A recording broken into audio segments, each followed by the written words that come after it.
I'm Jen Sway. I'm a health and life coach empowering women to break through their fears, be confident in their authentic self, and create thriving relationships along the way.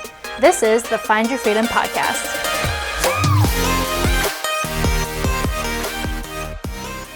Hello, friends. Welcome back to the Find Your Freedom podcast. I'm so excited that you're here with us today. We are going to be talking all about the unpopular truth of how to get out of depression and anxiety. And this is a trigger warning for those of you who might be easily offended. I'm going to be talking pretty candidly about my own personal experience with depression, anxiety, suicidal ideation, etc., etc. So trigger warning for that as well. If you're easily triggered, there will be resources in the show notes, and feel free to pause this, come back to it, think upon it.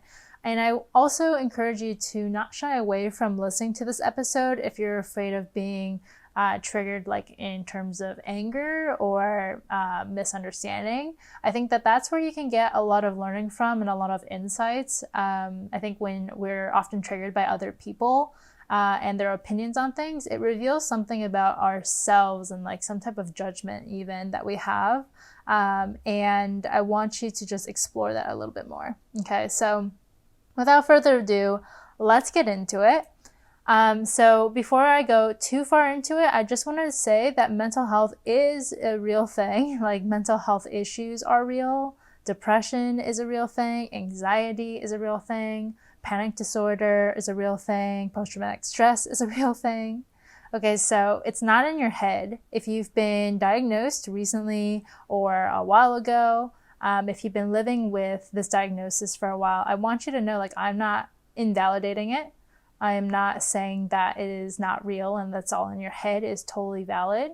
But I want to give you a different perspective of looking at it. If you feel like you've been stuck, if you feel like you've always been saying, oh, I want to get better, I want to heal from this, I don't want to feel this way anymore, and you just can't seem to make that connection because of whatever reason, we're going to go through that today.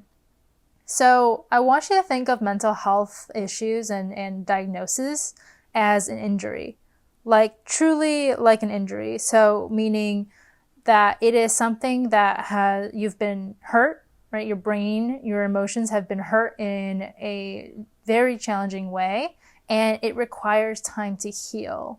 And it needs to heal. You need to give it the time, the tools, the resources, the right quote unquote medication for it to heal. And at the end of the day, know that it will heal, just like a broken arm, right? That there is going to be a day where that arm is not going to be broken anymore.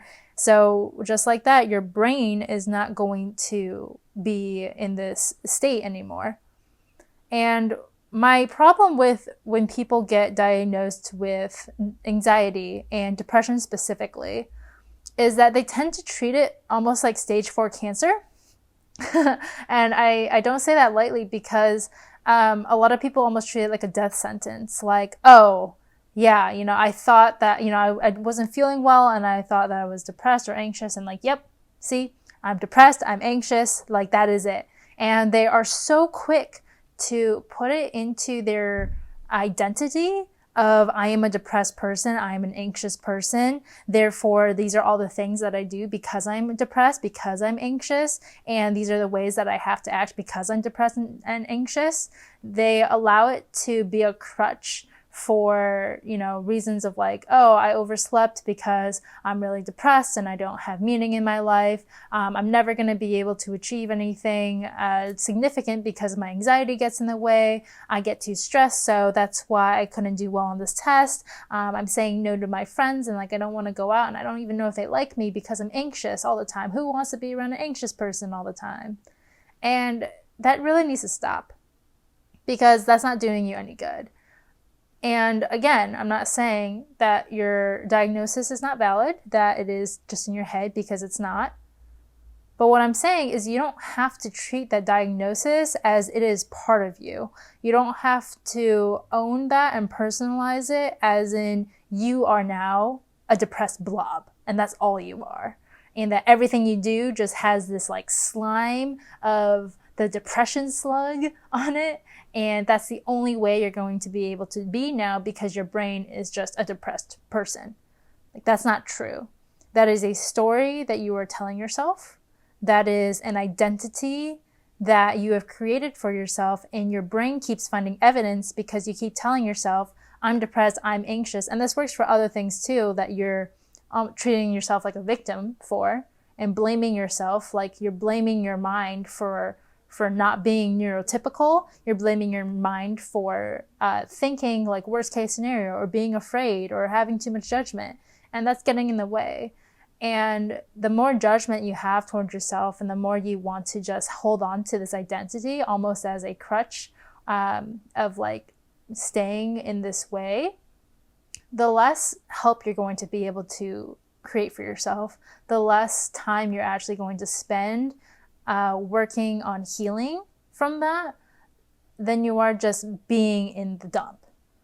And I know it's really hard, because trust me, I was there too. I had struggled with depression for like 6 years, and I thought that it was just part of me. Personally, my biggest struggle with depression was suicidal ideation. It was always in the background of my mind.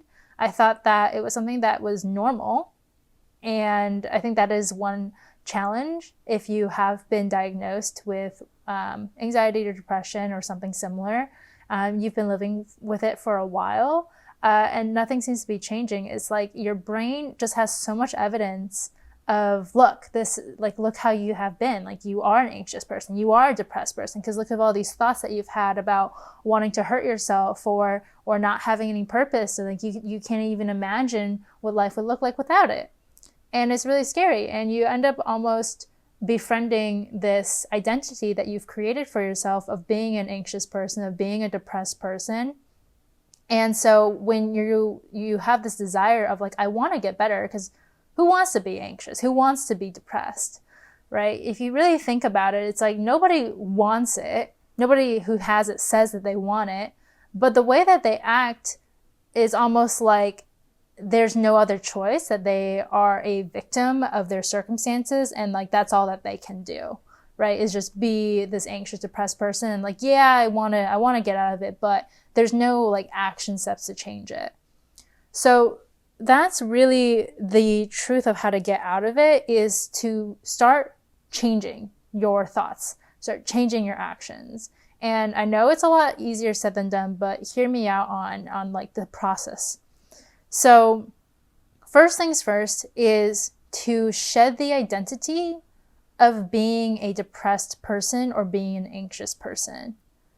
And I'm going to use a different example that doesn't have to do with mental health. That was something that one of my clients struggled with a lot. And honestly, it really bothered me at a point, because I was just like, this makes no sense. And she always thought that she was a klutz, right? She's like, I'm just a clumsy person. And obviously, you know, we've all had these human moments of, oh, we stubbed our toe, or, we fell just like clumsily. We like stepped over our own feet. We were dancing and we like stepped on our own feet.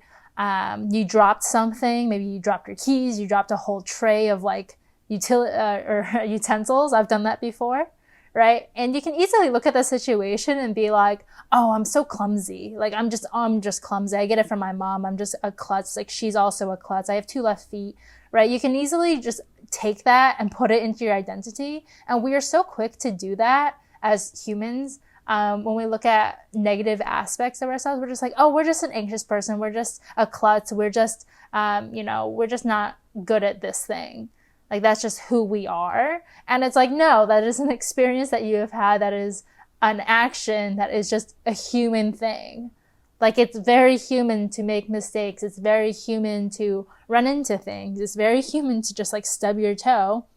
It doesn't automatically make you a klutz.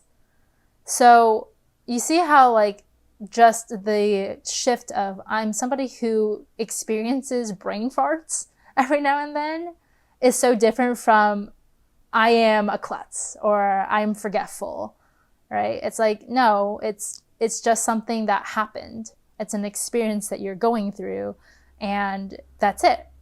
There's no like personalization of, this is mine and I own it and this is always going to be with me.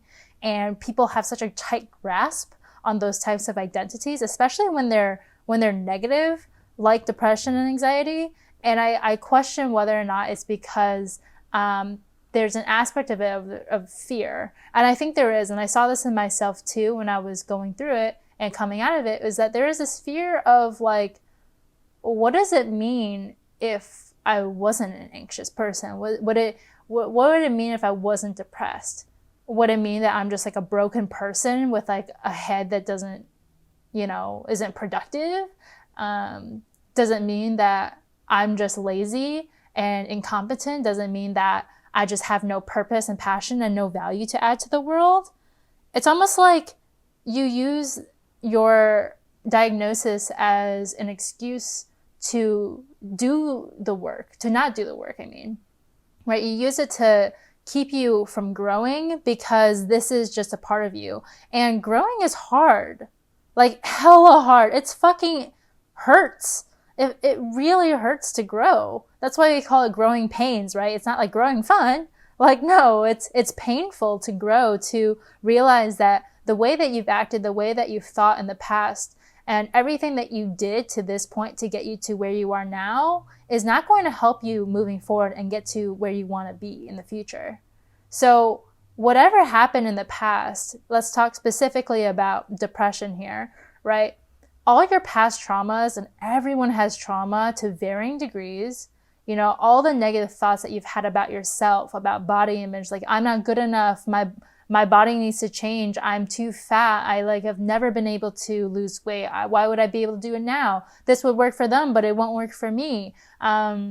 With school and work, just being like, oh, I hate my career, but this is the best thing I can do with my skill set. Like I never got a degree, or my degree is not in this right field, and this person is more experienced than I am, and I'm stuck, and this is all that I can do. Those are all just your asshole brain and the victim mentality coming through of like trying to keep you where you are so you don't have to face the reality and the work that it takes to get out of that.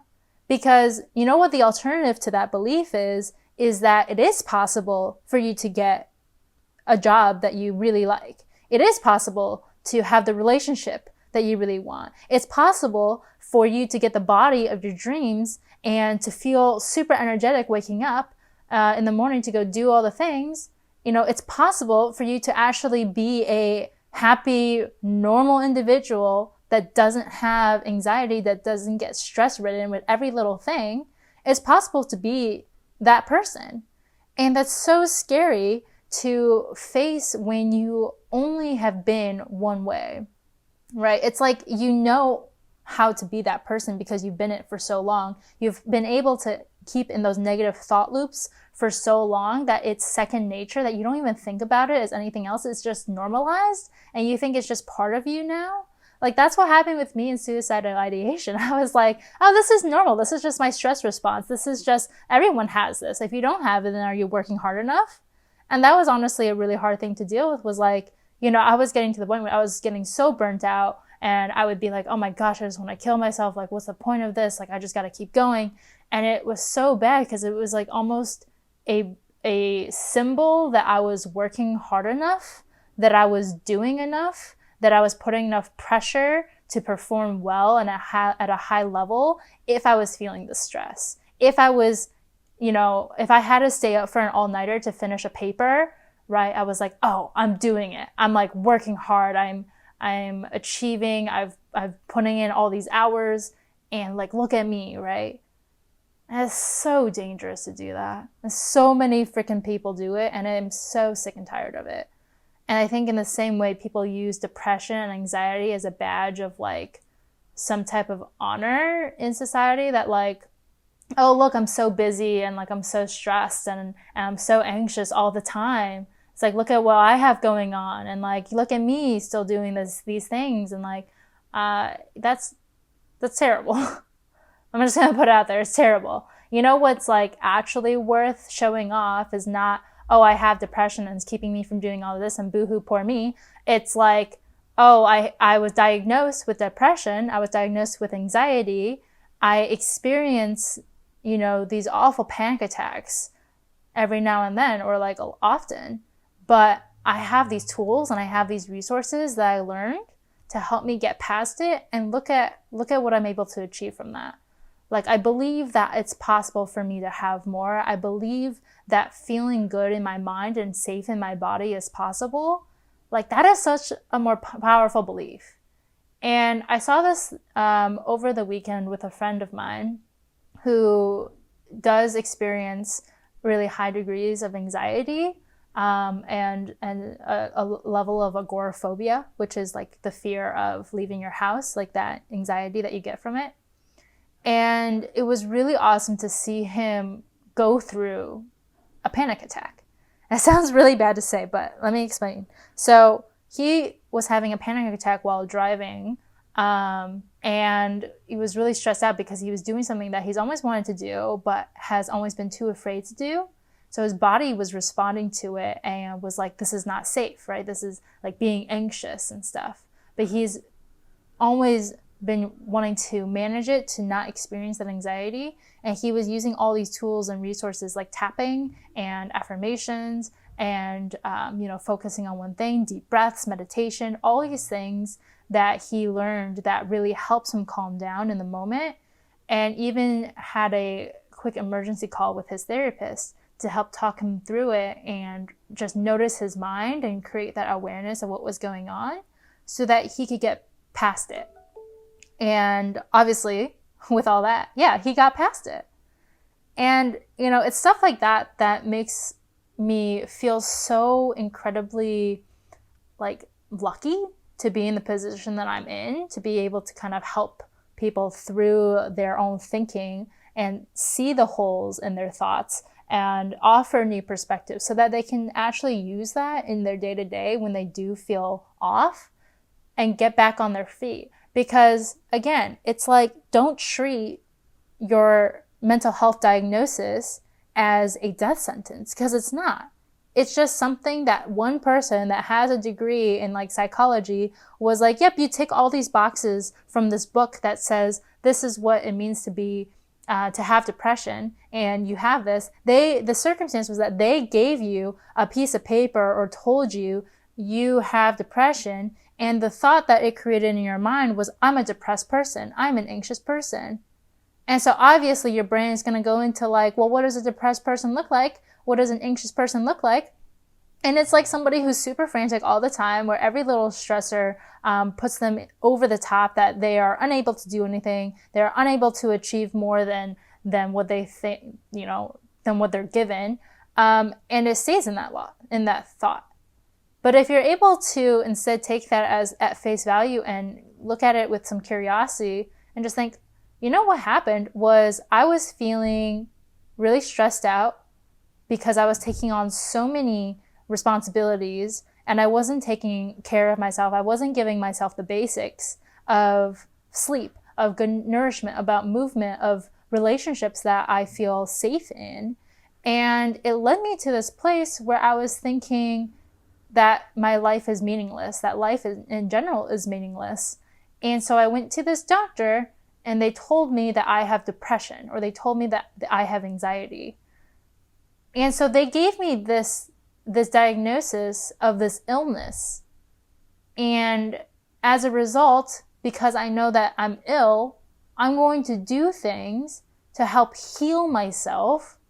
I'm going to go and do therapy, find a coach, find medication, and ask them, what are the things that I need to do to actually help?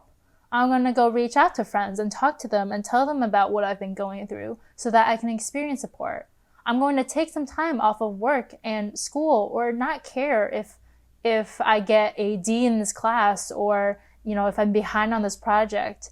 But I need to take care of myself, because otherwise, if I just ignore it, if I treat it like a death sentence, if I just try keep on pushing through, nothing ever is going to change and nothing's going to get better until I choose to do something about it. That's a completely different thought, a completely different result that's going to come out of a diagnosis of depression and anxiety than just thinking, okay, I'm a depressed person now what do I do? It's like treating like your broken arm is just going to be forever broken, and you're like, okay, well, how do I compensate for this? Well, maybe I'm just going to like learn how to do everything with my left arm instead and just always live with a broken arm, right? it's like you don't even give yourself the opportunity and the time to like heal and think about it. You just go straight into, okay, now what? Like, I have depression. Okay, that's it. Like, that's it. So continue on the story and actually ask yourself, well, what are you going to do now about it? And to do stuff about it. You know, how are you going to be like this friend of mine who uses the tools to help them get through it? And it's not going to be easy necessarily. Like, I'm not saying that, oh, it's so easy. All you have to do is think differently and like your problems are going to be solved. But it is also kind of like that simple. It comes with the thought of wanting to be helped. And, you know, I was in a place where when I was going through depression and like at its worst, I was not in a place that I was ready to actually heal. You know, I was like, oh, this freaking sucks and I don't want to feel this way, obviously. But also, like, I had a roommate who told me, oh, have you tried meditation? And in my head, I was like, fuck off. Like, it pissed me off so much. I was like, you think that's going to help me? Like, I wasn't even open to that idea of that being able to help me. And now meditation is one of the biggest things that grounds me. It's one of the biggest things that actually allows me to take space and time for myself and allow myself to connect so that I can show up for myself. So, you know, make sure that if you truly want to work on bettering yourself, on shedding the identity of being a depressed or anxious person, that you're open to these new ideas. So if this is triggering you, lean into it. Because ask yourself, you know, how have you been treating yourself like a victim? How have you been blaming your own body, your own mind, or other people, like your boss or friends or relationship or lack of relationship? How have you been blaming your circumstances for how you feel? And how can you actually start taking ownership of it so that you can actually create the change that you want to see or that you say you want to see? And if you see that there's actually parts of you that doesn't want to change because maybe there's some false benefits of you staying depressed and anxious, for example, getting more time on tests, being able to blame it on, you know, blame not wanting to go to things or not showing up for yourself or for other people on your anxiety and depression. You know, those are some false benefits because they're like, oh yeah, like I can do this instead. I get some leniency, I get some pity, I get some, you know, support. Always, like I know that people are going to be there for me or whatever it is. You know, ask yourself, what are the false benefits that you've created in your head? And if that's actually truly serving you, and what would truly serve you instead? What is the new story that you want to tell yourself so that you can actually have a functioning, healthy mind that you are in control of? So get control back into your life so that you can find your freedom by taking the actions to shed the identity of being a depressed or anxious person, take the action steps to actually heal, and start experiencing life differently. Okay? You can even start off with a simple thing of catch yourself every time you say, I have anxiety, I have depression, and instead of it being something that you have, changing it to an experience. So I experienced anxiety, or right now I'm feeling anxious because of this. Right now I'm going through a depressed episode because so-and-so said this to me and now I feel bad, right? So noticing just that depersonalization of your own thoughts, of your feelings, is going to help you create more awareness and power in choosing how you actually want to react in a way that's going to serve you and your future self, right? So show up as your future self ahead of time. Like, you're not meant to be depressed. You're not meant to be anxious, because if you were, you wouldn't have these desires to get out of it, right? You wouldn't even have the desire to change and to think about what would life look like if I was extremely happy, if I knew how to manage negative emotions and not get rid of them, if I actually knew how to accept them and deal with them instead of trying to push it away or just accepting that it's always going to be this terrible way, right? What would life look like? You wouldn't have those desires if you were meant to be a depressed and anxious person, and no one's meant to be that way. So if you're already having the thought of, I don't want to live this way forever and I want to do something about it, try this out. Start taking the actions to put the control back in your mind and yourself. And I know that it's scary, but you can totally do it. You really can. So heal from your illness by taking the right steps, even when and especially when you don't feel good. That is when your body and your mind needs it the most. And show up for yourself. Okay, show yourself some compassion, give yourself some love, whatever that looks like to you. And if you need any help or any support on how to love yourself more, how to care for yourself, and want to know how to get into that more, I invite you to go to my website at jensui.com. That's JENCUI.com. Over there, you'll find a ebook on 100 ways to tell yourself I love you. And in that ebook, it's going to go through all the steps that you need to show yourself love with 100 different ways through the love languages to help you fall in love with yourself more. Okay, so until next time, guys, I hope you take this into consideration, that you really take action in improving your mental health, because I promise you, life is so much better when you open yourself up to it and actually enjoy life. So yeah, I will see you all next time. Have a great rest of your day.